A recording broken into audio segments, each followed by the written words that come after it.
I wanted to take a moment to chat about spinning reels, with spooler type reels, right?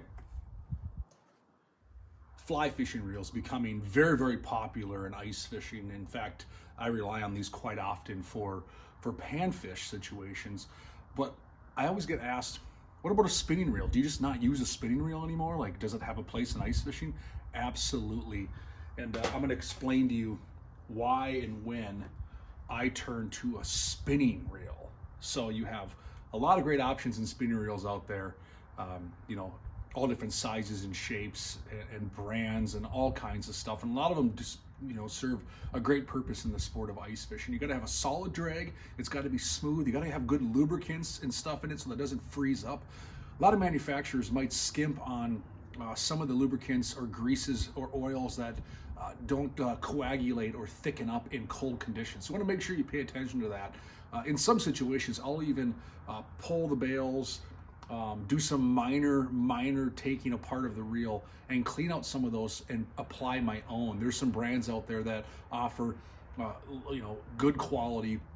It can take a cold abuse, so it withstands cold conditions, so it continues to perform. So just a backstory on some of the spinning reels. But why a spinning reel for ice fishing? For starters, you can see right here I'm fishing a Tikka minnow on this rod, and I'm probably going to be fishing quick. I'm going to be fishing fast. I'm going to be fishing effective.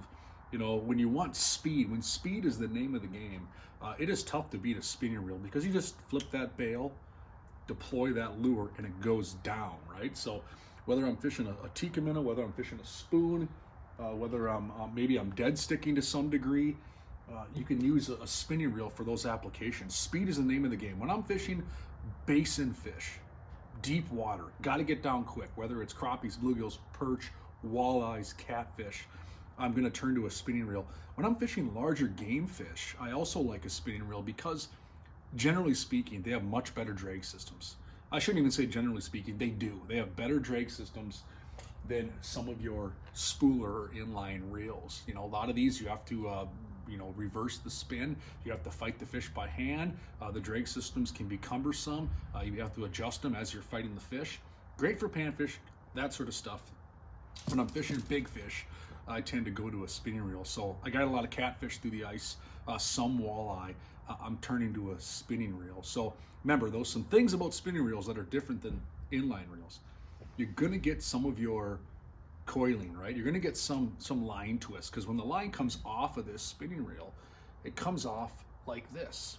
It comes off in a circular pattern and shoots off this reel. So you're gonna have some line twist. So some tricks and tips if you're using a spinning reel, especially in deep water, let's say with a Tikka minnow, a swimming lure, let's say a flutter spoon, something that has a lot of action, a lot of movement, you can put, and you can see it here on this rod, right at the tip there, I have a swivel. And I have a swivel about 2 feet up from this. And what that does is it eliminates that line twist. This lure is going to do all kinds of stuff down in the water. And instead of having line twist all the way up my reel, I'm going to basically limit it and just have, this swivel here so that I don't have that line twist. It's super effective. So if you're fishing deep water, walleyes, lake trout, that kind of stuff, I turn to the spinning reel for sure. But then I also add that swivel. So remember, swivel, line twist, helps you with that situation. Super nice. Why else to use a spinning reel? Like I said, it's quick, it's fast, it's efficient. Even if I'm fishing bluegills and crappies in deep water and I want to get down there fast, I can throw in a 3 or 4 pound test line, fish a small spoon or a heavier tungsten jig and get down quick. So these reels, line's gonna come off a little straighter, less spin. Generally speaking, bluegills, crappies, perch, shallow water trout, aggressive fishing, getting after fish hard and fast in deeper water, that's when I turn to a spinning reel. You also have more line pickup on a spinning reel, all types and shapes. I would encourage you to get an ultralight style reel. This new Kejik from Clam is super nice, great ball bearings, collapsible handle. Put that thing in your rod box. Super nice. So get a small profile reel. You don't want a big gaudy reel on there because you want to have a good balanced rod. So you can see a lot of the reels out there, whether it's a Kejik, super nice, the 500 or 1000 series Shimano type stuff, similar profile. That's the size you want to go with. Now, if you're fishing a longer rod, let's say a 40-inch, a 46-inch, a 48-inch rod for lake trout, big Lake Winnipeg walleyes, you can get away with a larger reel like a clam predator reel, or maybe even a 2500 series Shimano type size will work just fine. But generally speaking, that's about the size you want. Something that fits in your hand, good drag system. Pack this thing with 3, 4 pound, 5, 6, 8 pound test line, and away you go. So spinning reel absolutely still has a place in my arsenal. In fact, I'll use them quite often when I'm fishing catfish, walleyes, deep water panfish.